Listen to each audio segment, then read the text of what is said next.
Right, morning people, welcome back to the channel. We are actually back in Northwick for once. I've come off my holidays, come back to help at work. Phil and Sarah are up the hill there on the quad bike and in the gator. They're running some cattle in. Like the rest of the country, last week there was a mini heat wave down here, and some of these cattle that are on these techno plots, they don't have any shade, and the water that they have couldn't keep up with what they were drinking, so they were taken off experiment and put into different areas of the field that have got big water troughs and also lots of trees, so they got shade. So we got all the animals in that had been let out of their cells whilst it was hot, so they could have some shade and water, or more than they had before. And we've got them all together. We've split them all back up now into their groups again, and we're just letting them back out into their cells now that it's cooled down. So Phil's ahead of me, he's put the wires right. I'm chasing this first group down, and then Sarah's going to bring the next group behind me, and two more groups, and we'll be back to techno cattle. Go on! Using the new Isuzu because Rex has got his quad bike, Phil's on the farm one, so thought I'd nick the truck. Once we're finished with the cattle, we've got a little bit of dirty water in the tanker to spread that we sucked out from the building work, and then we need to fill the tank with clean water ready to sink an onion underground tomorrow. Just need to fill it with water as they put the concrete around it to stop it floating up. So we'll go and do that, and I might even give the vacuum tanker a birthday, because everyone says every time there's a video with our slurry tanker, everyone says you need to wash it. So we might wash it.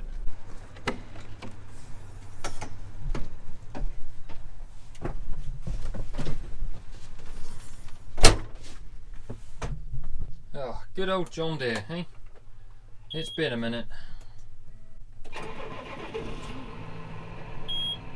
So, there's a little bit of dirty water that's been sucked up out of what will be a new water trap for the midden. Not a lot, it won't spread very well because I haven't got hardly nothing there to make any pressure, but just trickling out on this new bit of grass seed here.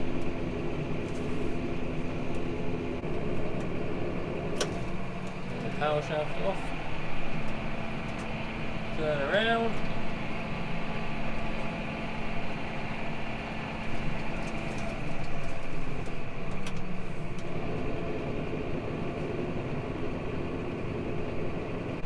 back to base. We will endeavour to give this tanker a bit of a clean. Right, time to give the tanker a bit of a wash.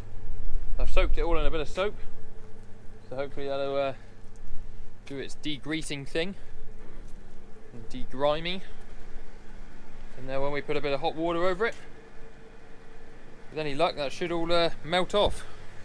So I've never washed this tanker, and I've worked here over a year, nearly 18 months now, so hoping it will go back to this colour, nice red.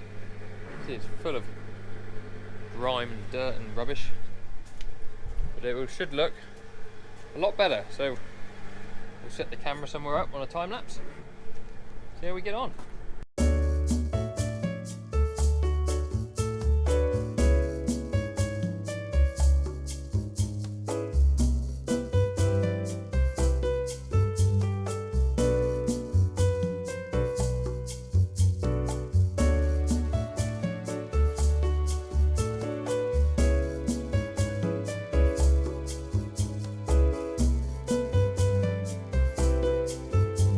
Bottom half of the tank is cleaned up really nice. Up the top here where all this stuff's on it, all this rubbish, it just takes the paint off underneath, so I've got it about as good as I'm going to get it. Without respraying it, you're probably not going to get it any better, so we'll just have to start that. So we're going to take this off because we've got to pump a load of water into the onion that they're going to put in the ground tomorrow for the new buildings, and that's the only way. We have to fill it up from the back, so put the pipe on the back into the onion and so forth. So there is the onion that they're putting in the ground in the morning. I think Phil said it's 18,000 litres, so fairly big hole that's going into, and then it's going to be surrounded with concrete, but it will just float up if you put the concrete in with no weight in the onion, so that's why we've got to put some water in it as I pour in the concrete. John's unloading hay. Loads of that to get in. We're going to go suck up some water. Right, so I filled the tanker with water and it didn't go very well. First problem was we've got two pipes on the tanker, one that feeds an inlet on the side and one that feeds the back door, or the back splash plate. So I was backed up to where I was filling and I pressed the button on the spool on the back of the tractor to open the sluice gate up and the pipe exploded. So that was the first thing that went badly wrong. So I managed to fill up out the side, but now that won't seal, so I'm dribbling water everywhere. So I'm hoping I can hurry back to the yard, and I think there's a manual gate back there somewhere that I can unbolt that one without fitting and put the manual one on. Hopefully then with two gates it will seal, but at the minute not very inspiring, so that's what's on at the moment. Right, tanker update. It hasn't been going too well. This valve here was leaking water, so I put this manual one on the front thinking that's got a good seal in it, that will stop it leaking out. It didn't, so it's still dribbling out, but a lot less than it would be if I open this. Look, that's how quick it's coming out of the other one. It's just because it's water and not muck. And then I had to put this back on the front anyway, so that we can still put the pipe on it to fill the onion from it in the morning, because we can put the pipe on there as well and take the splash plate off, but that pipe has burst and there's a hole in it up the front.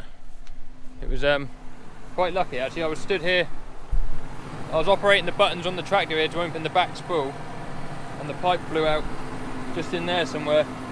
Luckily the oil went that way, so it didn't get me, but it's about the age now it could really do with a birthday, with all new seals on all the doors. Really wants a new set of tyres as well, but that's just what we got to work with at the minute. Normally you can leave a tank on vacuum and it will hold its pressure, but this one's obviously got just too big a hole in the door that it won't hold its own pressure. When it's slurry and it's thicker, it's fine, it doesn't leak, but obviously water's so thin that it does, so hopefully tomorrow will go a bit better than today. Right people, it's now Wednesday.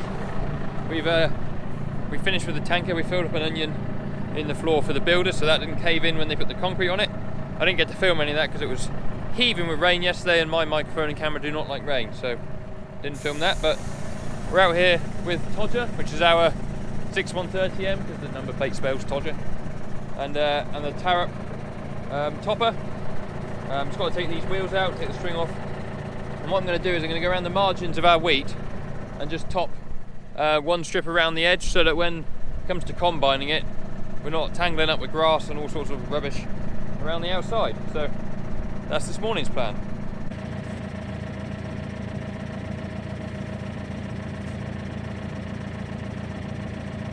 You can see this is how long the margins get, and we're just going to take it up to the edge of the wheat. So we're just going to make a line along there. This isn't a very good bit because I can't get in the corner here with a sprayer, but make a line up along the edge. If we nick a little bit of wheat, not the end of the world. So this isn't a particularly fast job, and the good thing about this topper is it does mulch what it cuts to absolutely nothing, so it leaves a really nice finish. We have got the bat wing topper or gull wing topper, however you want to call it, but it'd just be too wide for the margin, I think. This one's doing the business. It's also offset to the right hand side of the tractor, which is handy. I haven't got to drive on the crop, drive up beside it, and also it chucks a lot of the rubbish the opposite way, so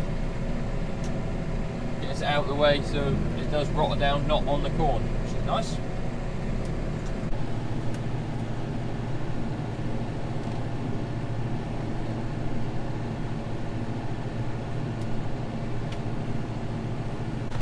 This field in here isn't as bad as the others really. There's a bit more of a distinctive line between the wheat and the margin, but as you can see it's going from that to that, so just make John's life a little bit easier when he combines it.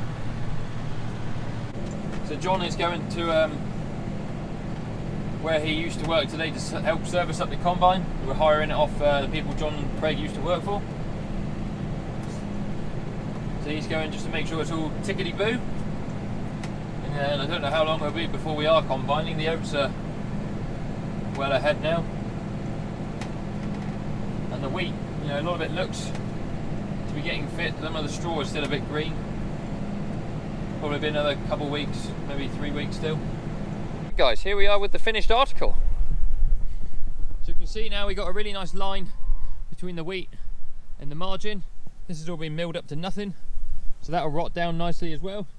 And then John's got a really nice easy bit to come along with the combine. He's not going to get all tangled up in grass on the outside. So I mean, this wheat is well on, but still just looks a little bit green just inside the heads. See there, a bit of green. It still needs another week of sunshine and a bit longer, but the straw is definitely getting there. It's not going to be too long till harvest. I just had to get out here and unbung it. I was trying to sneak along a little bit fast. And some rather long grass here. Don't worry, the power shaft is off and it's in neutral, so it can't hurt me. Right, got it all unbunged, so should be good to go again. Dog's ferreting about. Rip.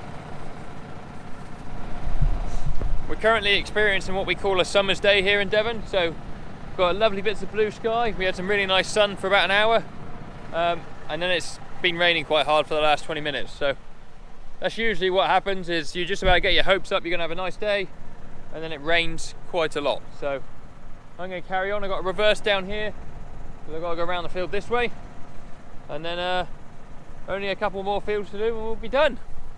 Right, there's another one done. Got a nice line there now for John to follow. We've got 2 more little fields to do, so I'm going to crack on and do them. And then after coffee, I'm going to try and get the hydraulic pipe on the slurry tanker fixed. Can't remember whether I said on Monday, but that one burst and blew up when trying to fill up the tanker. So I've only got one port on the tanker working. So I need to take the old pipe to Southwest Fixings, which is like our local agricultural supplier, and they do pipes as well, and get them to make me up a new one. Then we'll try and put that back on the tanker. Gus, it's right, mate. The pheasant's teasing you, isn't he? I know. Very unfair. Right guys, so here we have oil pipe off of the slurry tanker that burst. It blew out up this end somewhere. See here where it's really pitted. There's the hole. It's 8 meters long, so I'm going to go and get a new one. But before I do that, I need to cut the fitting off the end to make sure I get the right one. Because knowing me, I'll go and get a pipe with the wrong fitting on, bring it back, and it'll be wrong. So I'm just going to hacksaw off the fitting, make sure we get the right one, and then they got a bit of pipe so they know what size pipe to put on. And when we get back, we'll either put that on the tanker if it's not raining, and see where we get to from there. On our way back from Fixings, they've got an absolutely massive yard here, and one of the biggest stores I've ever been in. They're really good to us at work, and they're the sort of people that if they haven't got what you want, they'll get it by tomorrow. So anyone that's near Fixings, make sure you use them. Right, morning guys, we're now on Thursday.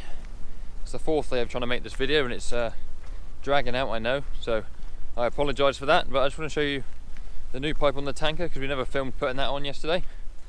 You may also notice I got a black eye. I had a fight with the wrong end of a football boot yesterday playing football, but we're alright really. So here's the tanker with his new pipe on the end, looking very smart. And we fed it all the way through the box, so that's all concealed in there. And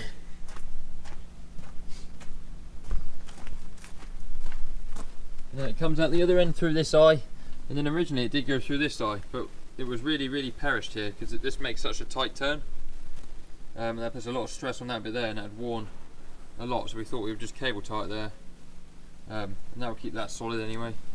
There's a bit of give in the pipe there now if it needs it. There's plenty of spare pipe in the box as well. We've got a bit more than we needed, so that's all good to go for next time we want to use it, because we pumped all that water into that onion for the builders, and once the concrete's set we'll have to pump the water out, and of course I could get it out, but I had no way of getting it out of the tanker once it was in there because can't spread it anywhere. So good job that that one's working now. I'm going to end this video here because otherwise it's going to drag on till next week. So thank you guys for watching. If you haven't subscribed, then please do so. Give the video a thumbs up. If you want to follow me on any of my social media, they'll all be on the bottom of the screen now.